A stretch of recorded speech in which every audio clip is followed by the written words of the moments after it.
Good morning all of you. I'm Gaurav and in this video we are going to continue our next chapter, that is the organizing, right?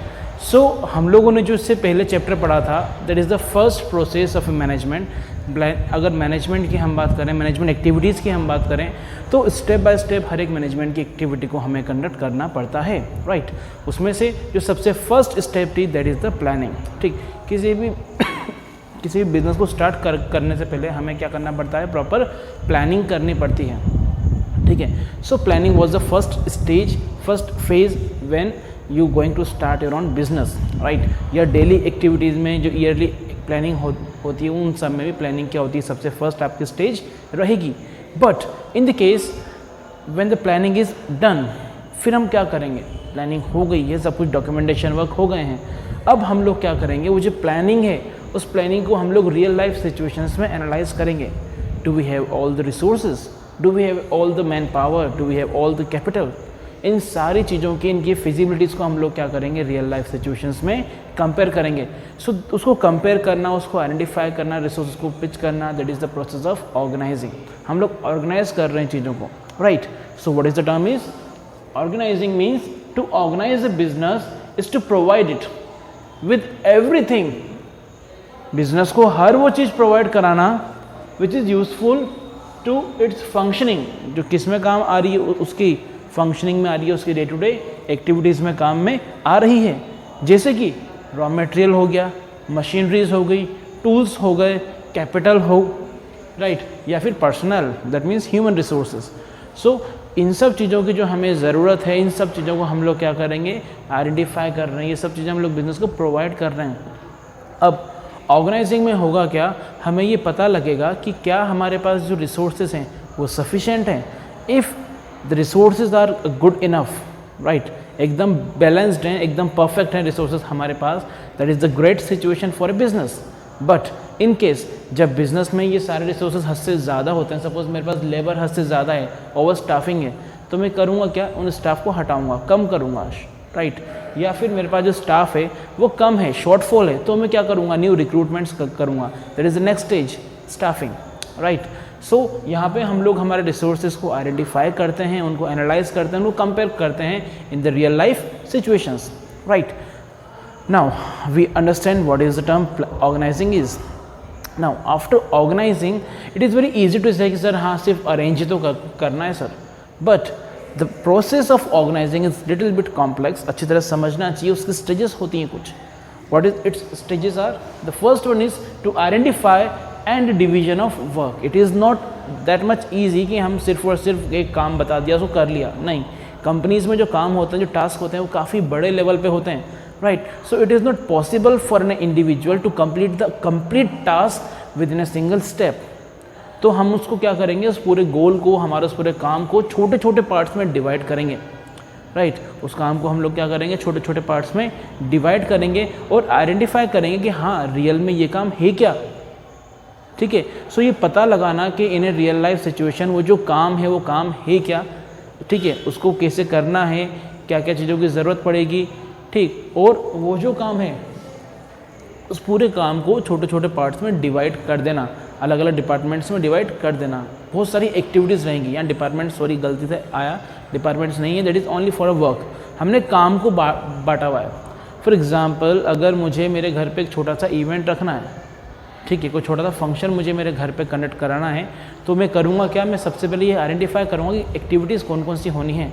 First of all मैं मेरे काम को identify करूँगा कि हाँ मेरे को एक for example if it is a birthday party, birthday celebration है कुछ, तो मैं करूँगा क्या? मैं पूरे एक्टिविटीज़ को डिवाइड करूँगा. पहले तो आइडेंटिफाई कर ले कि काम है क्या क्या.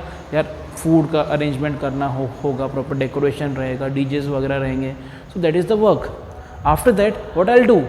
इसके बाद करूँगा क्या? मैं पता लगाऊंगा कि वो काम कैसे कैसे होने हैं, काम होने क्या क्या हैं. तो एक मैंने काम बांट दिया कि यार म्यूज़िक का करना पड़ेगा, डेकोरेशन का एक सेकंड वाला करना पड़ेगा, डेकोरेशन के बाद मुझे फूड के लिए प्रॉपर अरेंजमेंट्स करने पड़ेंगे, then I need a proper catering, right? Then afterwards I need a proper parking के लिए हमें कुछ एक सिक्योरिटीज़ की नीड रहेगी. सो इन सब चीज़ों के लिए हम लोग क्या करेंगे? Then a photographer also. काम बढ़ गए, बहुत सारे काम हैं भाई, ठीक? तो इन सारे कामों को हम लोगों को क्या करना है? डिवाइड करना है, ठीक है? तो उन कामों को मैं बांट दूंगा, that is the first process. समझ गए, सिर्फ और सिर्फ बांटा है मैंने काम को। Afterwards what I will do, departmentalisation.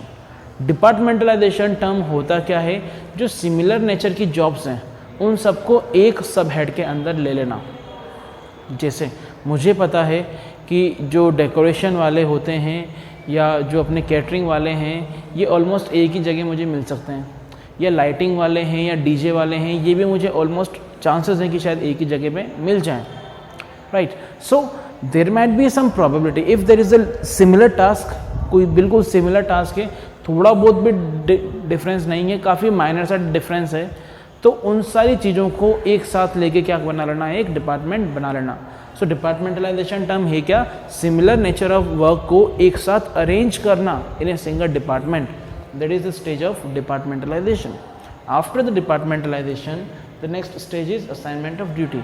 Now एक बात समझना, डिपार्टमेंटलाइजेशन में मैंने दो पार्ट में यहाँ लिखा हुआ है, the first one is functional and the another one is divisional.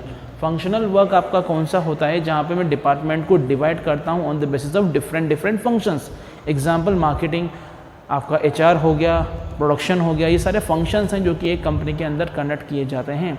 तो या तो मैं उसको क्या करूँगा, फंक्शनल बेसिस पे डिवाइड कर लूँगा, राइट, या फिर मैं उसको डिविजनल बेसिस पे कर लूँगा। For example my company is too large, काफ़ी बड़ी कंपनी है मेरी, काफ़ी बिग कंपनी है।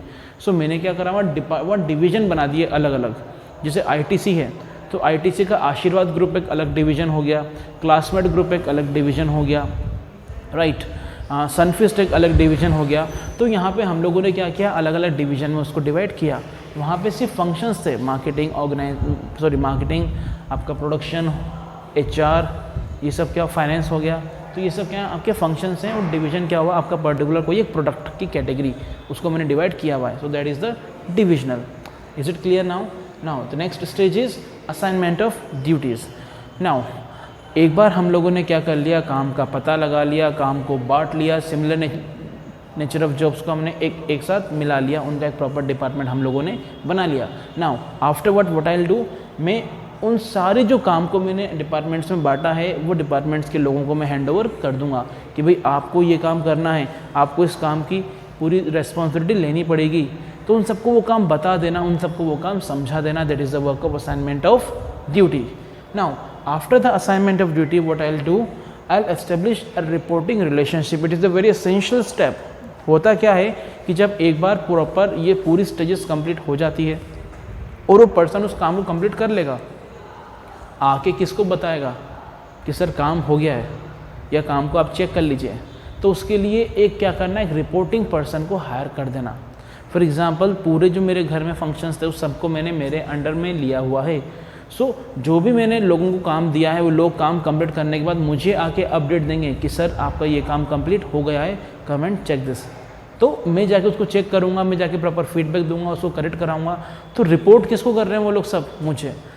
ये बात याद रखना कि ये काफ़ी ज़्यादा ज़रूरी है कि आपको रिपोर्टिंग रिलेशनशिप को बनाना ही बनाना है कि वो जो पर्सन है जो काम कर रहा है वो आके किसको रिपोर्ट करेगा। और ये ज़्यादा नहीं होने चाहिए, एक से ज़्यादा रिपोर्टिंग रिलेशनशिप नहीं होने चाहिए। क्यों नहीं होने चाहिए? द रीज़न इज़ कि अगर एक से ज़्यादा रिपोर्टिंग रिलेशनशिप्स रहेंगे तो वहाँ पे क्या हो जाता है, कन्फ्यूजन बढ़ जाता है, राइट। अगर उसने मुझे भी रिपोर्ट किया और मेरे किसी फ्रेंड को भी या मेरे किसी ब्रदर को भी रिपोर्ट किया, हम दोनों को रिपोर्ट वो कर रहा है। फॉर एग्जांपल वो टास्क मैंने उसको कहा था कंप्लीट करने के लिए, लाइट वाले को, और उसने जो है वो कंप्लीट करने के बाद मेरे कज़िन को या मेरे भाई को बता दिया, तो मुझे उसका अपडेट नहीं मिला ना। जब तक मुझे अपडेट नहीं मिल रहा है मैं उस चीज़ को लेकर टेंशन में रहूँगा नहीं रहूँगा, उसको सुनाऊँगा नहीं सुनाऊँगा। सो उसको रिपोर्ट किसको करना है, मुझे ही करना है। तो हमेशा याद रखना कि सिंगल रिपोर्टिंग रिलेशनशिप होनी चाहिए, हद से ज़्यादा वो नहीं होनी चाहिए, अदरवाइज़ पूरा का पूरा ये आपका मैस हो जाएगा, right. This is for the today's video, will continue in the next video, organizing importance and features, right. तो इसको पढ़ लीजिए, इसको आपको डिटेल में अपनी नोटबुक्स में नोट में लिखना है, अपनी खुद की लैंग्वेज में इन सारे स्टेजेस को आपको लिखना है क्लियरली, और उसके बाद आपको उसका PDF फॉर्मेट हर एक पेज के टॉप पे अपना नाम लिख के मुझे सेंड करना है। Have a great day, thank you.